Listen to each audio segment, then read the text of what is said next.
Assalamualaikum warahmatullahi wabarakatuh.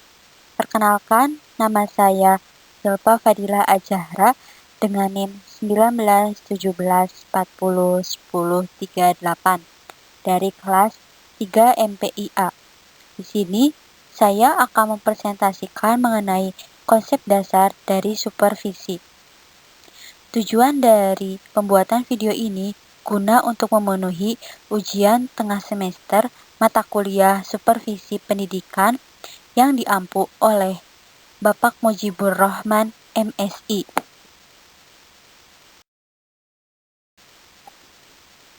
Pengertian supervisi. Supervisi secara etimologi berasal dari bahasa Inggris yang berarti supervision, yang artinya pengawasan di bidang pendidikan. Secara sematik, supervisi yaitu pembinaan yang berupa bimbingan atau tuntutan ke arah perbaikan situasi pendidikan pada umumnya, dan peningkatan mutu pengajaran dan belajar pada khususnya. Sedangkan secara morfologi, supervisi terdiri dari dua kata, yaitu super yang berarti atas dan visi yang berarti lihat, titik, dan awasi. Yang menjadi supervisi disebut supervisor atau pembimbing. Menurut Purwanto, supervisi yaitu suatu aktivitas pembinaan yang direncanakan untuk membantu para guru dan pegawai sekolah dalam melakukan pekerjaan secara efektif. Menurut Ross, supervisi adalah pelayanan kepada guru-guru yang bertujuan untuk menghasilkan perbaikan pengajaran, pembelajaran, dan kurikulum. Sedangkan menurut Adam dan Daikley dalam bukunya Basic Principle of Supervision mendefinisikan bahwa supervisi adalah suatu program yang berencana untuk memperbaiki pengajaran. Pengajaran yang dimaksud di sini yaitu proses belajar mengajar. Jadi, yang dimaksud dengan supervisi yaitu suatu aktivitas pembinaan yang telah direncanakan untuk membantu para guru, pegawai, serta staf sekolah lainnya dalam melakukan pekerjaan secara efektif sehingga memperoleh hasil yang baik. Perkembangan paradigma supervisi. Di sini ada dua, yaitu dalam paradigma lama dan paradigma baru. Di dalam paradigma lama sendiri, supervisi itu pengawasannya cenderung bersifat otokratis, mencari kesalahan dan kelemahan orang lain, serta berorientasi pada kekuasaan, pengertian pengawasan dalam pendidikan. Sedangkan dalam paradigma baru, supervisi itu mengharapkan para pendidik dan supervisor dapat menjalin kerjasama yang lebih harmonis dalam mengemban tugas-tugas pendidikannya. Yang kedua, memahami dan mengamalkan materi tentang pengawasan pendidikan, serta memberikan pengaruh yang baik pada perkembangan pendidikan di Indonesia.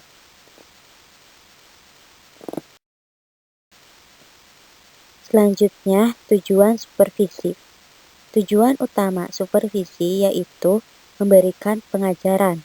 Sedangkan tujuan umum dari supervisi sendiri itu yaitu memberikan bantuan teknis dan bimbingan kepada guru serta staf agar personil tersebut mampu meningkatkan kualitas kinerjanya dalam melaksanakan tugas maupun dalam melaksanakan proses belajar mengajar di sekolah. Adapun tujuan konkret dari supervisi meliputi 1. Meningkatkan keefektifan dan keefisienan sarana dan prasarana yang ada untuk dikelola dan dimanfaatkan dengan sebaik mungkin sehingga mampu mengoptimalkan keberhasilan pembelajaran peserta didik. Yang kedua yaitu meningkatkan keefektifan kurikulum sehingga berdaya guna dan terlaksana dengan baik. Yang ketiga, meningkatkan kualitas pengelolaan sekolah khususnya dalam mendukung terciptanya suasana kerja yang optimal.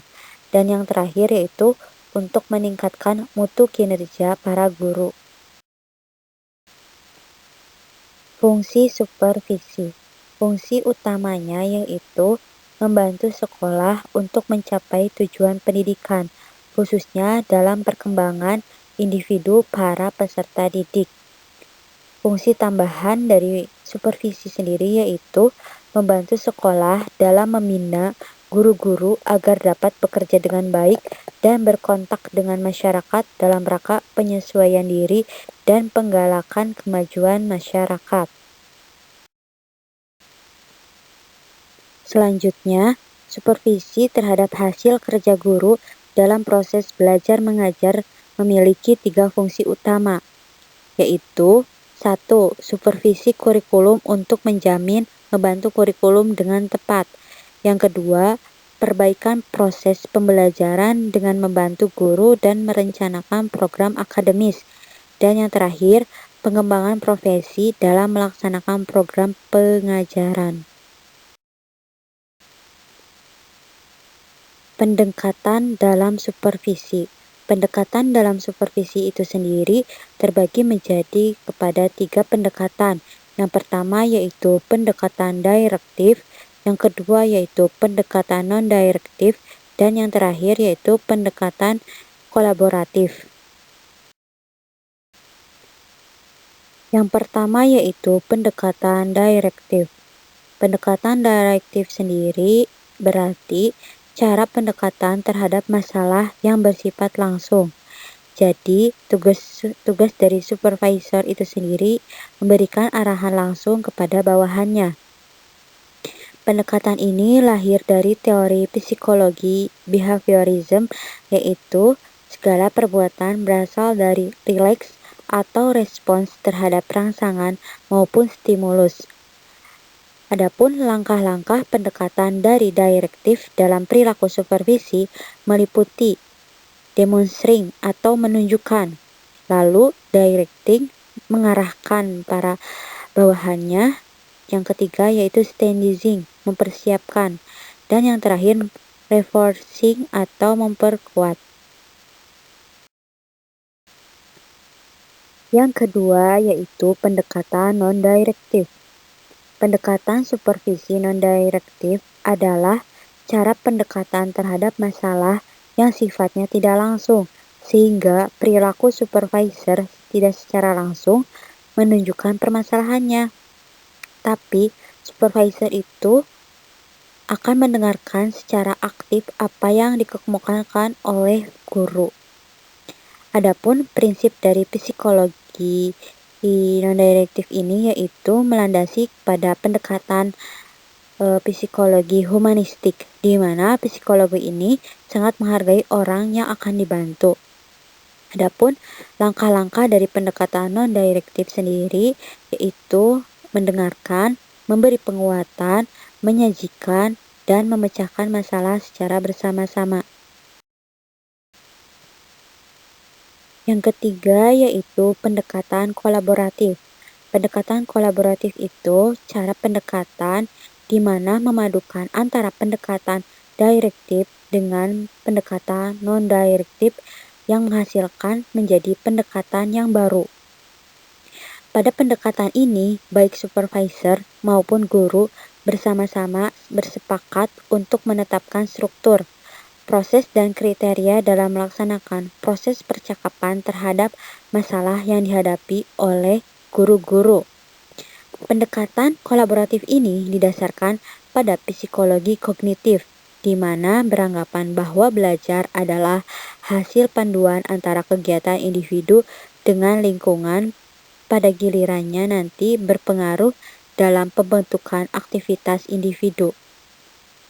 Dengan demikian, pendekatan dalam supervisi berhubungan pada 2 arah, yaitu dari atas ke bawah dan dari bawah ke atas. Adapun langkah-langkah dari pendekatan kolaboratif dalam perilaku supervisi yaitu menyajikan, lalu menjelaskan, serta mendengarkan, memecahkan masalah, dan negosiasi. Teknik-teknik supervisi. Teknik-teknik dalam supervisi itu sendiri terbagi menjadi dua, yaitu teknik individual dan teknik kelompok. Teknik individual sendiri yaitu teknik yang dikerjakan secara sendiri. Contoh kegiatannya yaitu kunjungan kelas, observasi kelas, wawancara perorangan, dan wawancara kelompok. Sedangkan teknik kelompok itu oleh banyak orang, di mana kegiatannya meliputi 1. Pertemuan orientasi sekolah bagi guru baru, yang kedua rapat guru, yang ketiga diskusi panel, yang keempat penataran, dan yang terakhir seminar. Mungkin cukup sekian pemaparan materi dari saya. Mohon maaf apabila banyak kesalahan dalam memaparkan materi, dan apabila ada yang belum paham, silahkan bisa mengomentari di bawah ini. Sekian dari saya. Wassalamualaikum warahmatullahi wabarakatuh.